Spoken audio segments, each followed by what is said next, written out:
talking about, Jokic doing some stuff, crazy stuff you don't expect. So you can just go by game and you see something, something crazy happens. The NBA doesn't use that slogan anymore, do they? Where amazing happens. That was the slogan No, back they should bring it back. NBA, where amazing happens. That was the slogan for a while, right? Yeah. Yeah. Let's bring that back. Where pays happens. We're a NBA, lot. where the pays Where happens. the pays happens.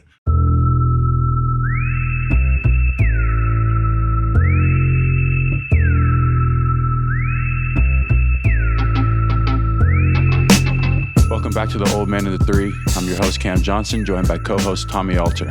On this week's episode, we have Jonas Valanciunas, teammate of mine with the Denver Nuggets, having a great season so far. We get into his story, his life, how he got to the league, and what he's learned in the process. What a legend.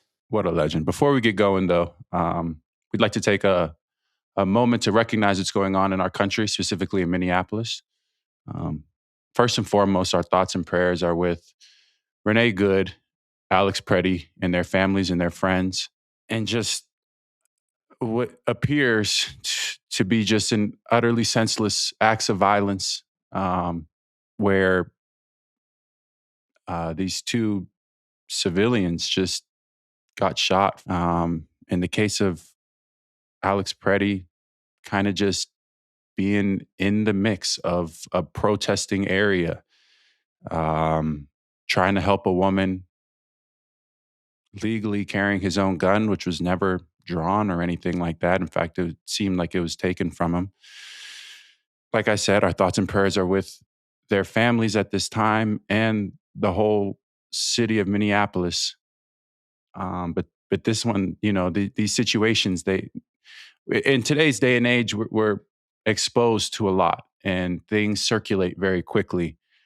And when these senseless acts of violence pop up, which they have time and time again, in our lives, and beyond that, it's hard not to have a reaction to it, even if it's miles and miles away, cities and cities away.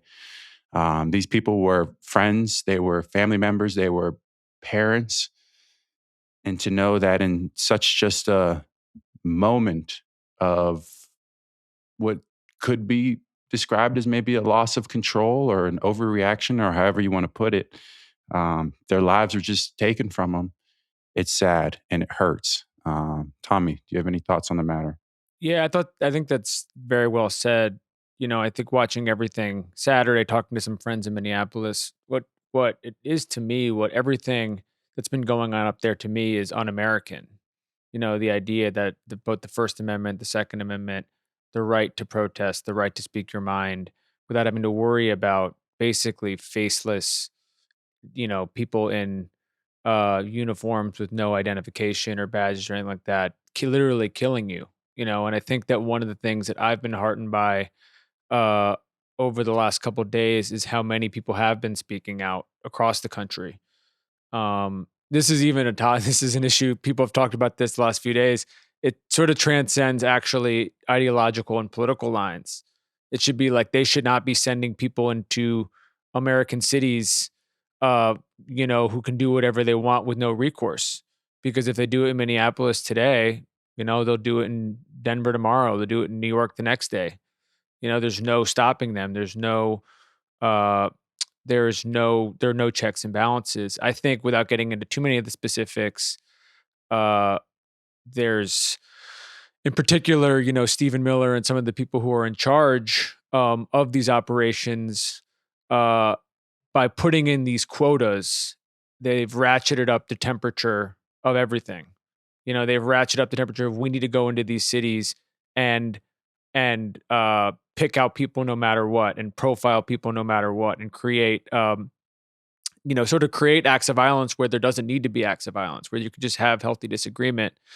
And so because of that, you have a city like Minneapolis that, fortunately has seen a lot of tragedy already with different events over the years that is going through this again. So the stuff over the weekend was terrible. I thought, I completely agree with what you said.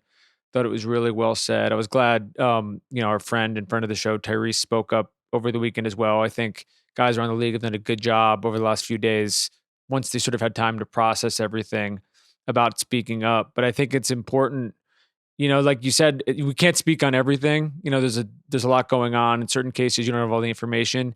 This issue felt fairly cut and dry to me, that it's just unacceptable, and what's happening in Minneapolis is unacceptable. And it seems like things are starting to change. And I think we need to force the issue about, making sure that change actually goes through and actually happens. Agreed. Yeah, everything you said, man, it's just, I think the best way I can describe it overall is just sad and tragic.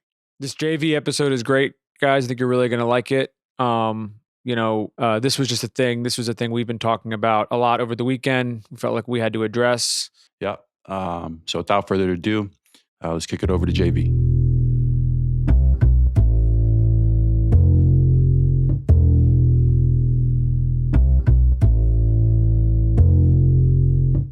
We have a special guest today, Lithuania's finest, Jonas Valanciunas. Jonas, thanks for joining us, bud. Hello, everybody. This is a big guest for us. Literally and figuratively. large guest. Where should we start?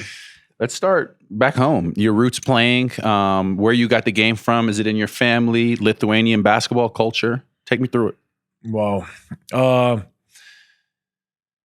Roots. Okay. I've been tall all my life, so you get assigned to be a basketball player, not a basketball player, just to play basketball, as a kid. Okay, you tall, go play basketball. So, okay. I started when I was 8, 9 years old, something like that. And first it was just a game, just to spend time with the friends, more of laughs and giggles and, just having a good time.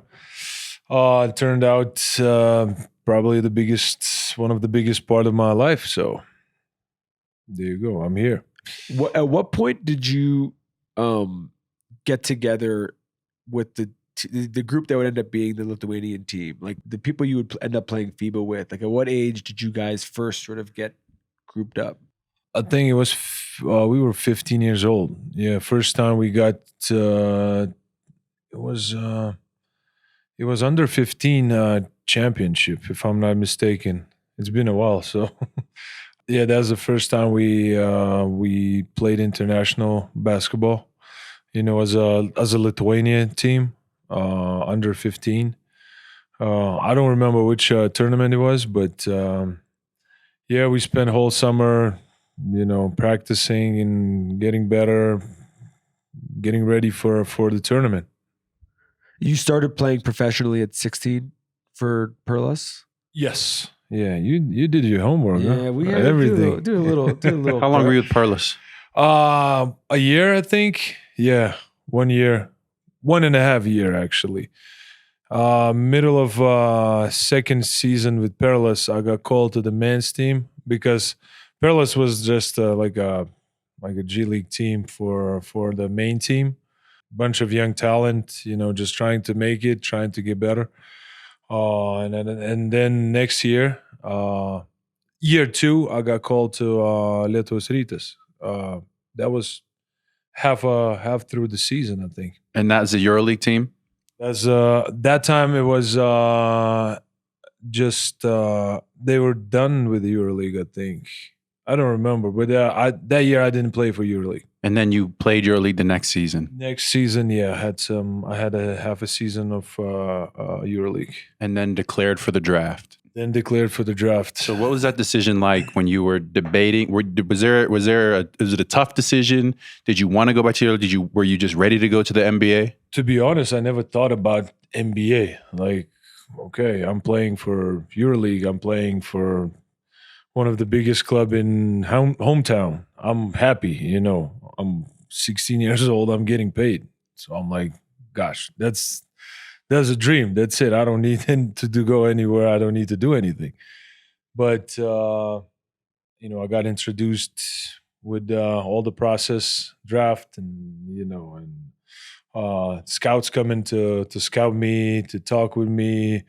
It became the big thing, it became, wow, probably I can make it if I can get better and keep doing what I do, I probably can make it. During that process, I put that thought in my head that, damn, I can probably be a NBA player. How was your game different at that point?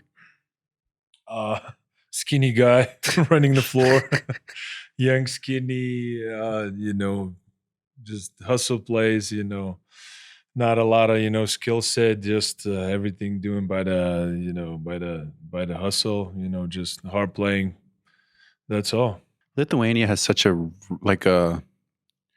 it seems right now that they have a really rich basketball culture, right?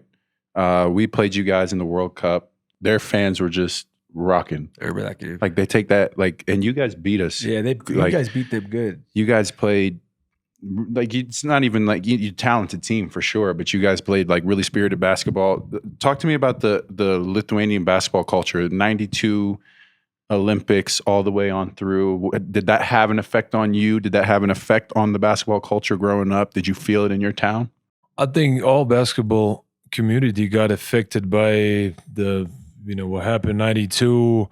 All these big names as Arvydas Sabonis, Kurtinaitis and Homicius, Marčiulionis, they basically brought basketball to Lithuania.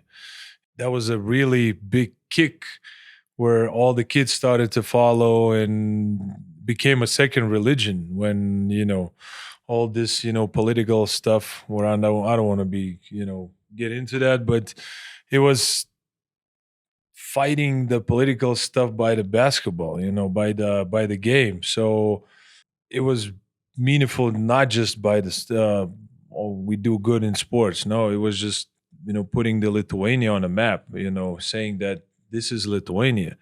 There was big time meaningful thing for Lithuanians. Everybody was watching that game against Russia. So it was huge.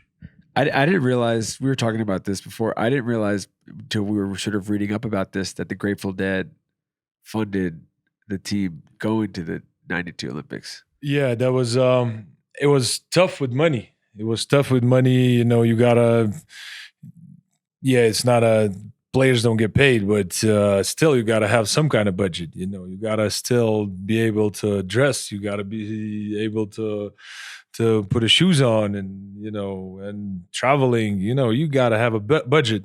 So that big project with Grateful Dead was it still is in Lithuanian roots, and we still have those shirts. We still rocking those shirts, and it's a history right now. When you made the decision to go into the draft in 2011, was there any apprehension about just being in the U.S.? But like you're so happy over there, like just whether or not you're making more money over here, like knowing you're opting into the American experience?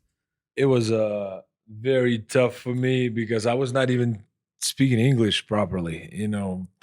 Probably a lot of folks saw that interview after the draft. It was quite embarrassing. We should run the clip. We should run the clip. We should not run it. No. Run the clip. It's pretty embarrassing. So yeah, it was total different for me. Being comfortable in my hometown. Being a young new prospect, doing whatever I want to do, coming here, total different league, different culture, different language, different country, and I was in Canada. Now I gotta adjust to Canada and then adjust to US. So it was not the easiest thing, but I had some people who helped me big time, and I got comfortable slowly, step by step. Teammates, I had Linas Kleiza with me on Raptors that time. Another Lithuanian guy, he helped me a lot, putting me in the right directions, translated for me. So it was cool. I can only imagine if he was if let's say he's born later and he's in Toronto now, what his English would be like. The way they speak over there now. The draft process, when you're going through the draft process, did you have any idea where you'd be picked? Were you expecting to be a top 5 pick? When did you get wind that you even had the potential to be a first rounder? I know it's not a lot of secret that players know where they're gonna be picked up, or just have an idea who's like interesting, and because of the workouts and meetings and stuff. I had an idea, but for me it was a buyout situation, and when I'm gonna be reporting to the team, that was the thing for me. I had to pay the big buyout to Lietuvos Rytas because they had all the rights to keep me, and I had to pay all the money to just be released from the team. So I spent one more year in Rytas because that was basically agreement. But Toronto believed in me, and that time Brian Colangelo picked me, and waited for me 1 year, and after 1 year I got to Toronto. So with the buyout, is the team paying that, or do they make it come out of your? There was a rule that partial was team paying, and rest of the money I had to pay from my paychecks. At that time I'm 19 years old. I don't have nothing in my pocket. I mean, yeah, I have for food and rent, but that was 6 figures. So I had to wait my paychecks to come in and just do a wires to Lithuania to we signed a paper to agree with that. We taped an ep with Luca a couple years ago, and he was talking about his transition from Real to the NBA. And he said a couple times, he was like, it was easier to score in the NBA than it was over there. And so he found the transition was like not as challenging as he thought it was going to be. Did you feel like when you were coming over, because of your experience, obviously you guys are playing different positions, you're doing different things, but like because of your experience, it was an easier transition than maybe it would have been for somebody else coming in a similar spot? I don't know. Is that easier to score, or you generate more points? You play longer game here in NBA. You play 48. Europe, you play 40. Yeah. In Europe, if you score 15 points, you're like, okay, that's a solid game. Here, 15 points is like, okay, average point. Yeah, 15 is good, but 25 that's the number, right? Yeah. Somewhere around there. So it's just a different game. It's like, I don't know. It's probably the matchup based. Who you go against. Easier. One night is easier. One night is harder. But it's just a different game. Different, slightly different rules. Effects. Bigger court. 3 seconds rule on defense. All these little things comes in, and you generate less points. And what do you think made those Toronto teams, the initial Toronto teams, so tough? Like, what made them so effective? I don't know. When probably personnel. People was brought humble people who really wanted to win. We all grew up together. Yeah. DeMar that time. He was a young guy. Kyle was coming from, kind of wild career, and now, he's trying to establish him as a one of the leaders, and that gave us a spark. That was a fun group. Amir Johnson, Ed Davis, like it was a fun group, fun competing group. We had some different faces every year, but like a core was there. And every year we were taking a step up, trying to dream about the highest step. In retrospect, and I think we both have talked to DeMar about this a little bit, about just getting by LeBron in particular with what you guys had there, and then just dealing with this one guy over and over again. What do you remember about that particular experience where there's like an individual that's blocking your path? Well, he always we were bumping right into him, and our journey was over. He was playing the really, really tough basketball. One of the greatest basketball ever. So And the playoffs is a different animal. It's little things. Couple of positions. It's not like wild game. It's like very strict positioning game. So he was great. He was he shed our journeys. Talk about your evolution throughout your career, post Toronto, Memphis, New Orleans, Washington, Sac, and now here. What have you learned about yourself? What have you learned about being a professional? I mean, I know that since you've been here, you've been nothing but a professional. You've been a great teammate, and you seem to have your routines, the way you work. Was that something you had established all along? Did that grow? Did that change? What was that like? Well, it was. I think the main thing is you got to adapt, because the big man game is changing. Either one of the greatest big men. If you're not, you gotta adjust. You gotta go with the flow. Every big guy started to shoot. I think my third, fourth year, everybody was okay. Now we're gonna run and shoot. Year before, every team had two big guys, 290, big bulky, big guys who's setting the screen and just dominating down low. Year later, okay, let's run, let's shoot. So I remember I was in the gym putting weight, lifting big time, and the next day I'm like, Alex McKegney that time came to me and he's like, "You got to run now. That's enough of lifting. Now you're gonna start running and be quick and make decisions. So you gotta adapt. You gotta modern your game around what's going on in the league. If you're not one of the Jokic or whoever. Did you feel that the shift happening in real time? Like, was there, you mentioned, having this conversation, but like, was there a particular moment where you just sort of even like looked up at your scout, like looked up and you were like, oh, these guys are just playing this position differently than, in 2012 and 2013 or whatever? Like at what point did it become obvious that the shift had really happened? Just going through the scout, preparing for the games, more and more big guys who can shoot, who can handle the ball, who can, create, not just by setting the screen, not just by, passing the ball, by, dribbling, by taking from one side to another. Like it was, just spacing the floor too. Big guys started to space the floor. Back in the days, it was just, okay, leave him in a corner if he's in a corner.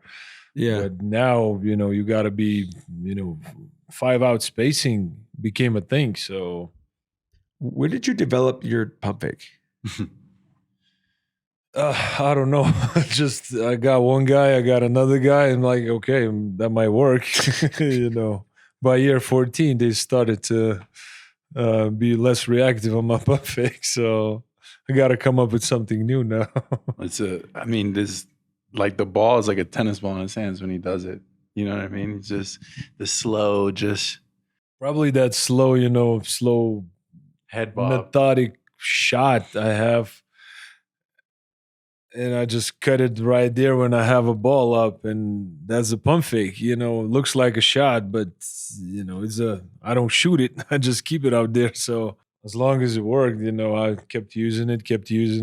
Got a couple guys pretty good. So, now I got to come up with something new. No, it's still working. It's working just fine now. It's still working. What advice would you have for young bigs coming into the league right now? Oh, well, you got to read the game. I think you got to, first of all, I'm very big on just staying through, and working hard, not cutting corners, just get in the gym, do your work.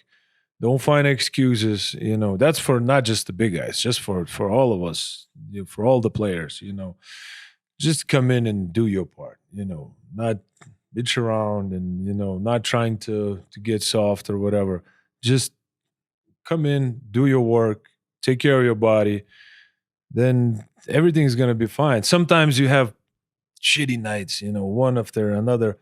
Come in the gym, you spend 45 minutes. Next day, 45 minutes just working on your game.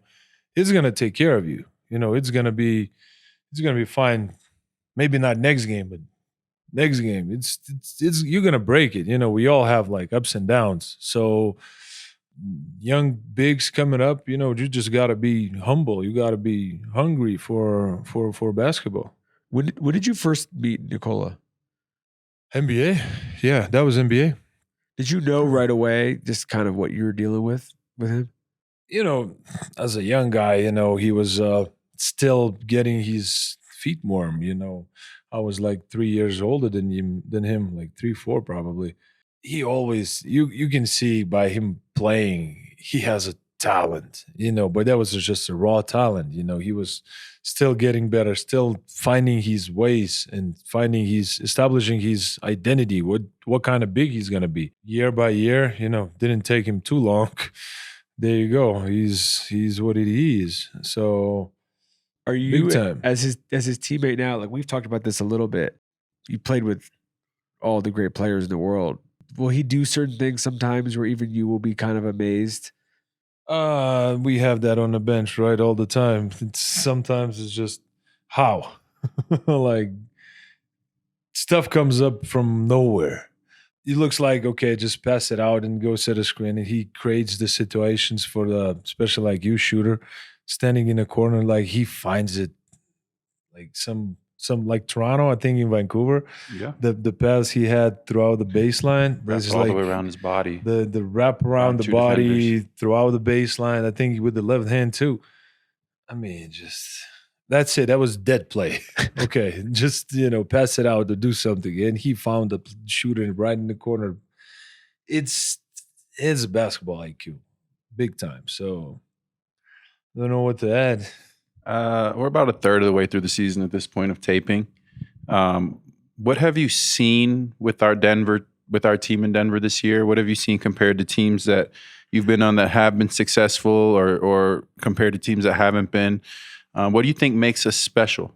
First of all, I think we all know what it means. We all know what we need to do. There is no need to, bring all the guys together, explain something, put the thoughts that, yeah, we can be really good. Like we all know, and we all know what it's not going to be easy. It's going to be dogfight, and you got to come in every day ready, take care of your body, do little things. That's the beautiful thing about this group. We all experienced, and we all, even the young guys, like Spence too. Like he's really taking care of his body, taking care of his game. He knows, like there is no, I don't know how to say, not the bad guys, but there is no cheaters. Like we all respect what we do, and we put big time work that pays off. Did you feel like you learned that your rookie year? Like when did you feel like you really learned how to be a professional in the NBA? I think I had a pretty good veterans around me. They showed me the way that sometimes, I don't want to insult nobody, but sometimes these days you miss that toughness. You're not gonna feel 100%. I don't know how many days I haven't felt 100%. But you still gotta go. You still gotta go. There's, not saying is a good thing, but painkillers is the thing. Sometimes you gotta pop the painkiller and just go and play. That's what I've been taught. Jamal McGlure was my probably biggest veteran I met. My position, he was a tough guy. He was a super tough guy. No days off. If it's bone not broken, you play. So that's how they taught me, and I keep doing that. And I feel pride of just doing it. No matter what's happening, I'm just out there and being with my teammates and leaving everything on the court. So, do you have an all-time FIBA starting five? It's been a lot, talking from point guards to big men's, big names is, okay, I'll be with Lithuania, starting with Šaras Marčiulionis.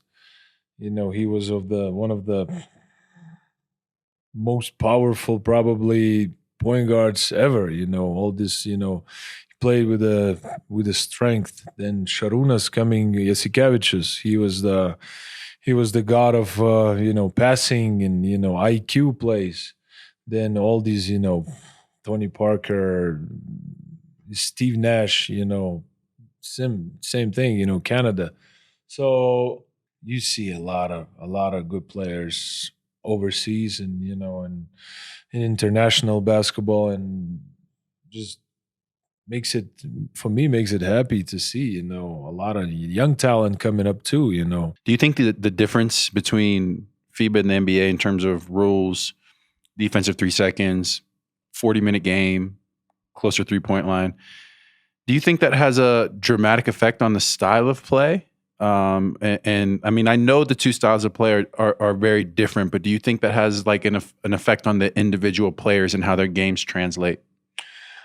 I think it's more of coaching.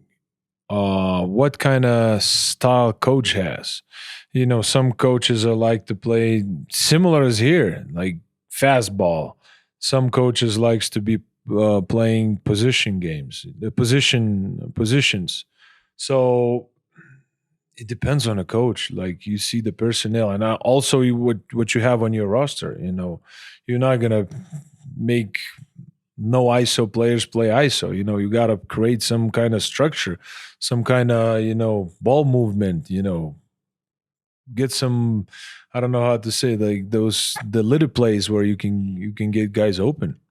Did you, for any of you when you were younger, when you were playing in EuroLeague, were any of the environments you played in, were they like the crowds where they would light the flares and stuff like that inside in the stands? You mean of you in Europe? Yeah. I mean, just looking throughout the fans of EuroLeague, and one of the biggest probably Partizan, Athens, Panathinaikos, Olympiacos derby. It's just beautiful to watch. It gives you. I wish they had it here.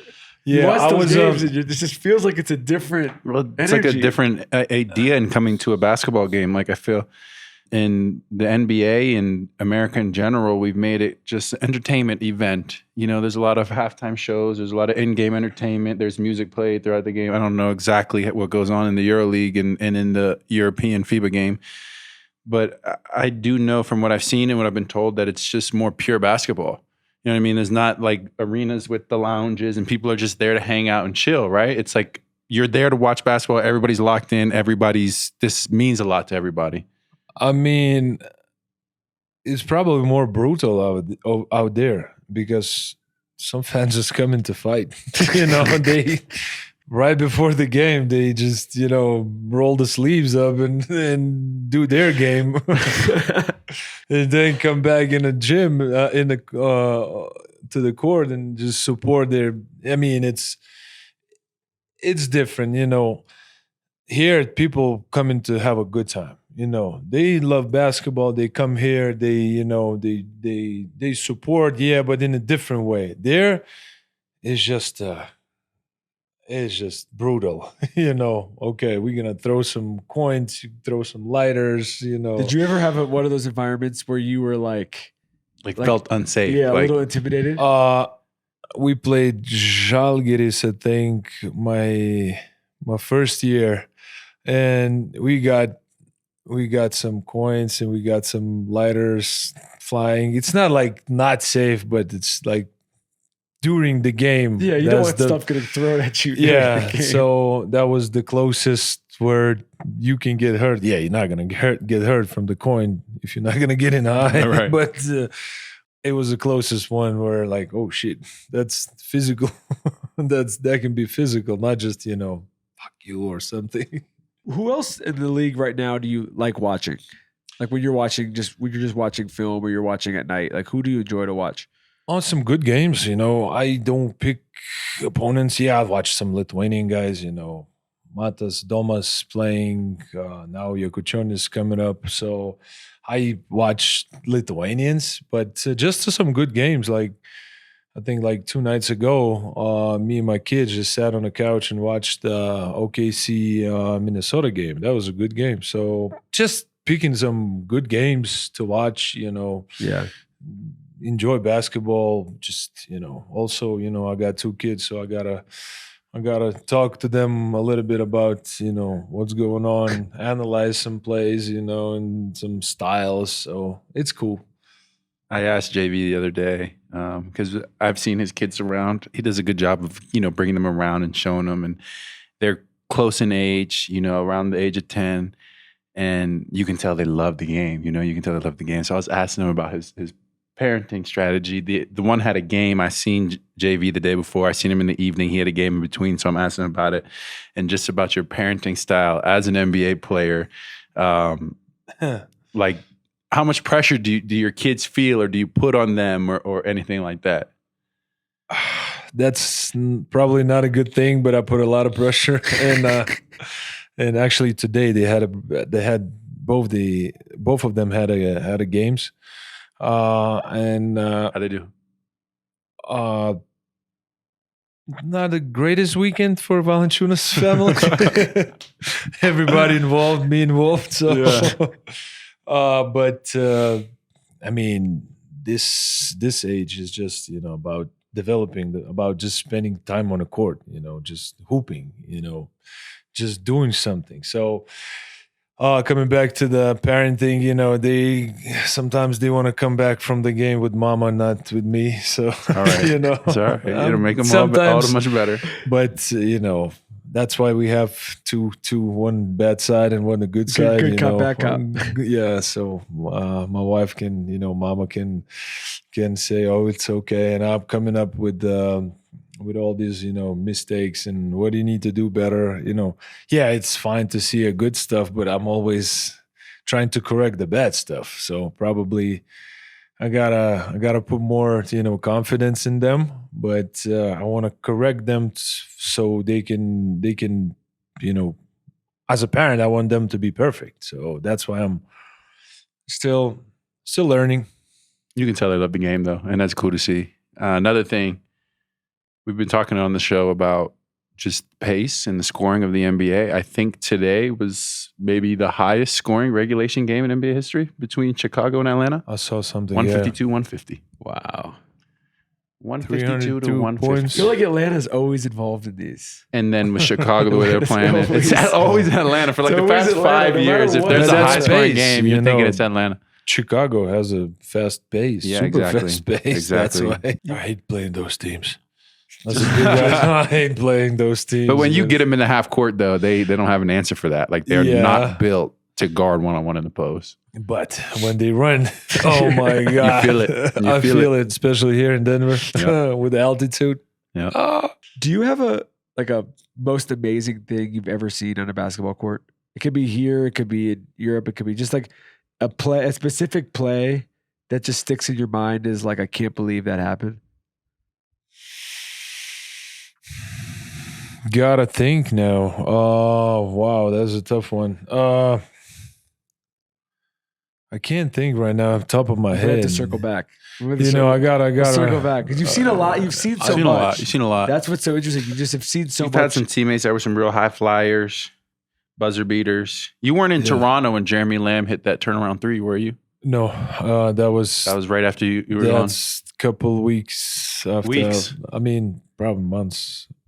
Months. I don't know. That was a crazy one. Yeah. So it was, Kawhi making that shot in a corner. Season could be over, and ball's just hanging up there. Yeah. And now Banner is there. So one shot, one play can make big difference. Same talking about Jokic doing some stuff, crazy stuff you don't expect. So you can just go by game, and you see something, something crazy happens. The NBA doesn't use that slogan anymore, do they? Where amazing happens? That was the slogan. No, they should bring it back. NBA, where amazing happens. That was the slogan for a while, right? Yeah. Let's bring that back. Where pace happens. We're a lot. Where the pace happens. We're a lot. JB, what's out? All right, JB, thanks for joining us, man. That was pretty cool. Thank you. Pretty cool. Hearing about your background, just insights into a good solid 15 years in the game, in the league, and more plus 3 or 4 professionally otherwise. That's great longevity. That's something we all strive for. I mean, I'm just enjoying it, being in the locker room, just doing what you have fun, that what makes you enjoy life, There's a lifestyle, it's not a game, it's a lifestyle. Yeah. You got to come back home, you got to do everything in order, Right. It's not just to come to the gym, do your stuff, come to arena, play the game. It's from the time you go to sleep till till the last whistle, then you can relax for a couple hours. Respect. That's love. Thanks for joining us, man.